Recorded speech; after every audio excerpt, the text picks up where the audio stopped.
नमस्कार, आप देख रहे हैं पॉलिटिक्स एंड लिटरेचर टुगेदर। मैं हूं आपका दोस्त अनुपम पाठक और ये यूट्यूब चैनल है आपके लिए सबसे सटीक और संक्षिप्त विश्लेषण का जरिया। आज मैं जिस मुद्दे पर बात करने के लिए आपके सामने उपस्थित हुआ हूं वो मुद्दा जुड़ा हुआ है इस देश के उत्पादक वर्ग से, अन्नदाता किसान से। वो मुद्दा जुड़ा हुआ है। एक कवि हैं वंशीधर शुक्ल, जिन्होंने लिखा कवि अवधि में कि सड़क पर ठाड़ किसनऊ सोचें ताके यहर वहर देश के को है जिम्मेदार। वो तो खैर कहा ही कहा। एक और कवि थे अवधि के, जिन्होंने उकेरा दर्द जो है किसान का कि हमरू भी साथ समझो, हम गाँव के परानी, माटी हमार माता, माटी है जिंदगानी, माटी हमार माता, माटी है जिंदगानी, कि हम हिन है अन्नदाता, रूठ है न जो विधाता, सगरियू शहर यही से जोड़े हैं हमसे नाता। तो ये स्थिति जो है वो दिखाया उन्होंने और कहा कि जो किसान है वही पूरी दुनिया का अन्नदाता है और उसके बारे में हम लोगों को चिंतन जरूर करना चाहिए। लेकिन चिंतन के केंद्र बिंदु से आजकल किसान जो है वो गायब है।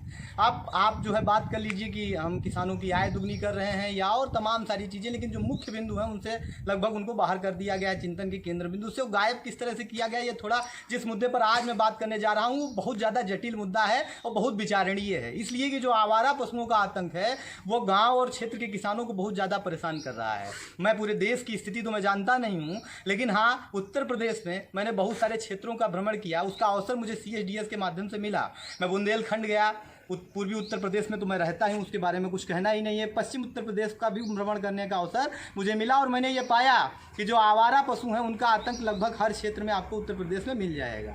तो ये जो है वो फसलों को प्राइमरी स्टेज से ही नष्ट कर देते हैं। जो नर्सरी लगाई जाती है धान की उसे नष्ट कर देते हैं, या जो है अगर गेहूँ बोया जाता है तो उसे प्रारंभिक चरण में ही नष्ट कर देते हैं। कारण ये है कि किसानों के साथ जो नई नई दिक्कतें बढ़ती चली जा रही हैं वो उसका मुख्य कारण है। असल में आज के समय में जो है जो बैल हैं उनका उपयोग पूरी तरह से बंद हो चुका है, क्योंकि जो कृषि क्षेत्र है उसमें तकनीक पूरी तरह से हावी हो गई है। ट्राली आ गई है, ट्रैक्टर आ गया है, थ्रेसर आ गया है, कंबाइन आ गया है, इसलिए बैलों का उपयोग बिल्कुल नहीं होता। तो जो बछड़े होते हैं उन्हें सड़क पर छोड़ दिया जाता है, वो आवारा घूमते हैं।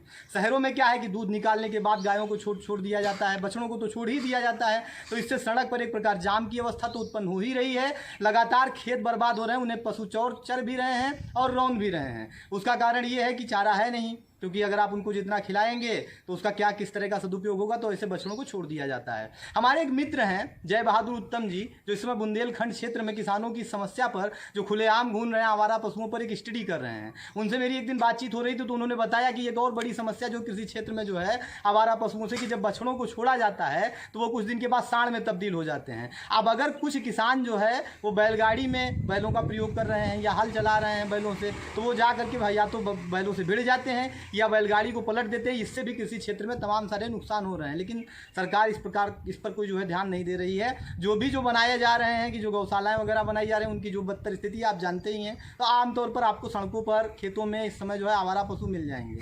अब इस समस्या की बात आज मैं लेकर के यहाँ पर इसलिए उपस्थित हुआ कि इसके एक समाधान का एक तरीका मेरे पास है। समाधान मेरे पास नहीं है, समाधान सरकारों ने ही निकाला। और अगर कोई सरकार कोई बढ़िया कदम उठा रही है तो पूरे देश को, हर प्रदेश को उससे सीखने की ज़रूरत है। छत्तीसगढ़ में भूपेश सिंह बघेल की सरकार है, उन्होंने एक निर्णय लिया है कि जो है उन्होंने गोधन योजना चलाया है, गोधन न्याय योजना। उसमें गोठन समितियों का गठन किया जा रहा है, जिसके तहत गाँवों में वो समितियाँ जो है गोबर को खरीदेंगी और फिर सरकार उसकी वर्मी कंपोस्ट बना करके फिर वो पहुँचाएगी उसे खेतों तक, जिससे जो है वन विभाग को दिया जाएगा, खेतों को दिया जाएगा, सहकारी समितियों को दिया जाएगा और किसानों को उनके गोबर का 2 रुपया प्रति किलो मूल्य दिया जाएगा। इससे क्या होगा कि जो लोग आवारा पशुओं को छोड़ देते हैं सड़कों पर घूमने के लिए, या शहरों में जो लोग छोड़ देते हैं, शहरों में भी ये खरीदा जाएगा।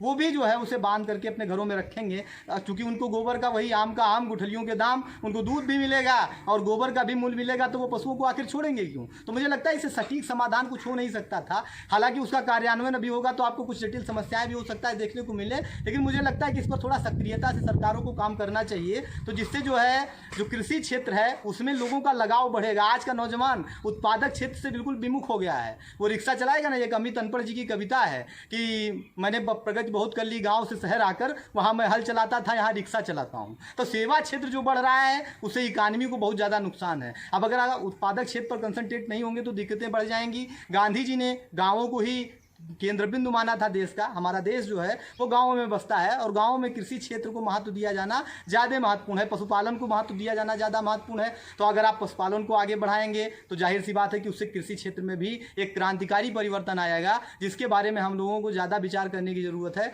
इससे संपोषणीय विकास को भी बल मिलेगा। अंग्रेजों ने हमारे यहाँ आकर के जो तकनीकी और ये रसायन वाली खेती की शुरुआत की, उससे जो नुकसान हो रहा था अब वो भी लौट रहे हैं। वो खड़े होकर के बड़े बड़े मंचों पर बोलते हैं कि आपको जो है संपोषणीय विकास की ओर अपना ध्यान केंद्रित करना चाहिए, सस्टेनेबल डेवलपमेंट की बात करो। हम गोबर की खाद प्रयोग करते थे तो हम पिछड़े थे, तो अब हम उसी वो पुरानी व्यवस्था की ओर लौटने की कोशिश करें। मुझे लगता है कि अगर हम जैविक खेती को प्रोत्साहन देंगे और इस माध्यम को अगर हम अपनाएंगे तो किसानों का लाभ भी होगा, उससे रोजगार भी बढ़ेगा, कृषि क्षेत्र में उनका रुचि भी बढ़ेगी और इस प्रकार एक अस्थायी जो है कृषि व्यवस्था को आप बना सकेंगे, अर्थव्यवस्था में क्रांतिकारी विकास ला सकेंगे, जिससे जो वास्तव में किसानों को लाभ देने का सपना है वो निश्चित तौर पर साकार हो सकेगा। गांधी के सपनों का भारत हम बनाने में सफल हो सकेंगे। आज की वीडियो में बस इतना ही। मैं आपको फिर मिलूंगा एक नए मुद्दे के साथ, नए विश्लेषण के साथ। तब तक आप देखते रहिए हमारे channel politics and literature together को। हमारे चैनल को अगर आपने सब्सक्राइब नहीं किया है तो सब्सक्राइब जरूर कीजिए, क्योंकि बहुत सारे मुद्दों पर आपको लगातार विश्लेषण सुनने को मिलेंगे, जिससे आपका ज्ञानवर्धन होगा। जय भारत।